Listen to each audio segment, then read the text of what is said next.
Sveiki dvyniai.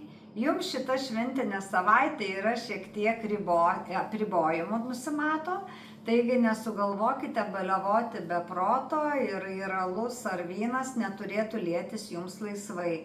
Taip pat nepersivalgykite, kadangi gali būti kokie nors skrandžio sutrikimai. Taigi visą savaitę būkite atsargesni vartodami maistą ir gėrimus. Ir netgi ir paprastą vandenį, kadangi nesaikingumas šią savaitę gali privesti prie kažkokio nepatogumo, diskomforto, kažkokios tai nelabai kokios savijautos.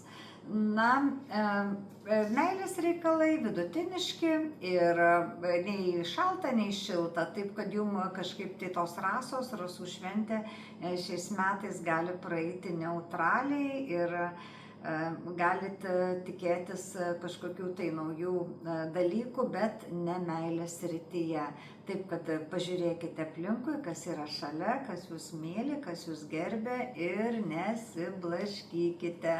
O vienišiai palaukite truputį geresnio laiko, nes ši savaitė santykių pradėjimui nėra labai tinkama.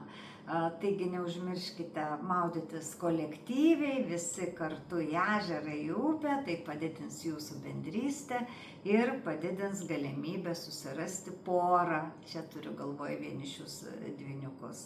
Taigi, brangus dvyniai, būkite sveiki ir laimingi ir neužmirškite mūsų prenumeruoti ir spausti patinka. Iki.